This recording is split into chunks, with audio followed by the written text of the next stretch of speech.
So this is the ultimate video teaching you how to train your dog to have a perfect recall on leash, off leash, wherever you may be.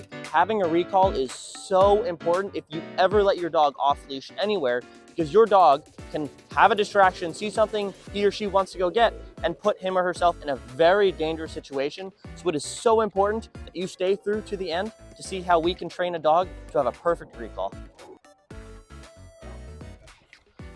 So step number one in this whole recall process is we're gonna start off slow. We have been working with Koba for about a week and a half, and the first several days, all we've been working on is place board training, sits, down, stays. Koba, come. The basic stuff, right? That's what come means. Perfect example. That is not what come means, but we've been teaching Koba all these basics, and now we are going to expand. But you have to go from A to B to C to D. You can't go from A to F with your dog's come. So I'll give you an example. Koba, sit. Good boy. I'm gonna do a come from 5 feet away. Koba, come. Sit. Good boy. Stay. So he knew that. I now can't go and assume that Koba knows it if I go, Koba, hey, stay. If I walk really far away, this is going from A to B to C to D to E to F.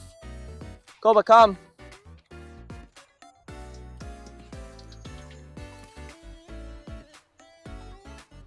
Nope. Sit. That was actually really good. My point being, if you tell your dog, we've always been working with him on it, so that was pretty awesome. But my point being, Koba, sit, stay. I teach Koba to come from here, come.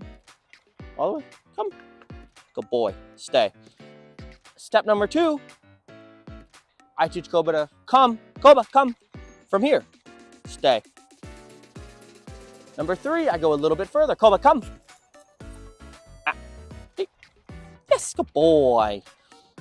You can't go from here to all the way over there and expect your dog to understand that. You have to take the small steps and multiple training sessions, building up the come in low distraction environments with not much going on.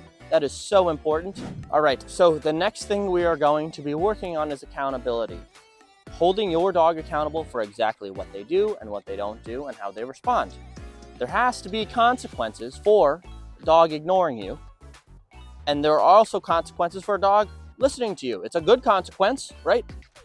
Your dog gets paid when they do something good. When they don't, they have a little correction. Oftentimes, a correction, Koba, come. Good boy, right? I told him to come. He kind of ignored me a little bit, got distracted. I gave him a little pop in the leash. And he comes, and he gets paid. Good boy. My timing's a little off because I'm talking to you guys, but Koba, sit. This positive only BS is a pipe dream. It doesn't work in reality because if Koba sees a squirrel over there, Koba is a nut for squirrels. If he were to see a squirrel, I don't care what treat I have, what toy I have, what sound I can make. That squirrel is the highest currency that he wants, and I don't have a squirrel, and so he is gonna go get that. And so you need to be able to give him a tap on the shoulder and be able to communicate with him, whether he's on leash or off leash, and discourage him from doing bad behaviors. Discouragement is not hurting him. We're not, laying the hammer down on him, but sit. Good boy. He has to understand all of the basics and understand the consequences for when I tell him to come. If he understands come, when he ignores it, he has to understand that there's a consequence for that. Good boy. The third thing we're gonna work on with Koba is adding distractions. Right now, we have some people walking by. It's very, very mild distractions. Koba might need to go to the bathroom, and he is, but we are gonna add distractions on this. Koba, sit. This is a very, very basic distraction. Stay. Koba, come. Sit. That was a little bit of a distraction, a person walking right by next to him. And what we're gonna do is we're gonna continue adding distractions on. Maybe put him on a longer lead with more dogs going around, working on the come from a further distance, working on all these things. So Koba has a wide range of understanding. We're not only gonna work on this outside, we're gonna work on this inside. Koba needs to understand, when I say come, come means come. Come does not mean sometimes I can ignore you in this situation, that situation. We're gonna put Koba in every situation possible and work on this recall so that Koba has a wide understanding of this, and he can now, after training, go live a much more free life because his owners know he has a recall and he can come back. And that opens up so many possibilities, so many doors. It's safer for him. He has more fun. Everything's awesome. So number 3, we're just going to continue adding distractions on, building up his recall so he understands these things. Koba, sit, stay. And we're also going to add further distance, as I kind of talked about before. Koba, come. Yes, good, come. Stay. Nah, no, sit, stay. So I told him to stay. He got up. There's another example of a consequence. Consequence is me going, no, right? He doesn't like that. Stay. Go a little further. Right? We're going to slowly build this C-O-M-E up. Koba, come. That wasn't a good example because he got out of it. He got ahead of me. He knew I was about to say it, but it's neither here nor there, right? We're going to continue adding on distractions so he has a wide range of understanding of what his recall means.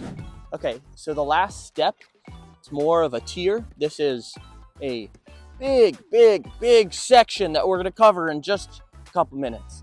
But introducing him to the e-collar. My leash is only so long. Any leash is only so long. And you want Koba to be able to run around and explore without having a leash on.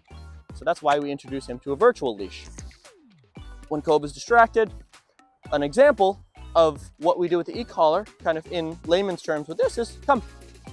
Just a little tap. Come on. That's exactly what we're doing with the e-collar, showing him sit. Just like that, a little tap. It's the same exact thing.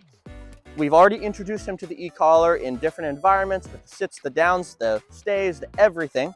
Koba, free. And what we're gonna do, so he understands this is me communicating with him. This is not the first thing you do. First, you actually properly introduce the e-collar with the basic obedience. Koba, come. Good boy. Sit. Nah. Good boy. So I told him to come, and he was like, maybe. And I gave him a couple taps. He immediately committed to me. And that is the whole idea. We're gonna continue working on this in different situations, adding distance. Koba, you're free. It's adding a little distraction. Koba, come. Koba, come. Yes, good boy. So he felt that we were at a 7. I gave him some taps. He ignored me. We're going to increase that. I increased it to a 9, and a 9, he popped his head up and came right to me. The second he committed to me, I released it. So he understands that he knows how to turn off this pressure. And that then opens so many doors for you and your dog going forward, adding distractions, letting your dog run around, and being able to have this emergency, right, virtual leash. Koba, come here. Good boy. Sit. Yes. To have this virtual leash to communicate with him, no matter where he is, anywhere in the, in the world, in the field. You can show how big this field is. The possibilities are limitless for Koba. The possibilities are absolutely limitless. He can do anything once we have this fully introduced. Koba, come. Little bit of pressure. Sit. Yes! So this is exactly what a come means. And at the end of the day, this is exactly what we want from him. We're going to continue adding distractions, but this is all tightened up. We have taught Koba that come means to come and sit right here next to me, no matter what I say. And when he listens, he gets paid. When he doesn't, he gets a little tap on the shoulder saying, hey, remember I told you to do something. Koba's like, oh, okay, great, got it, sorry. And, hey, sit. Good boy.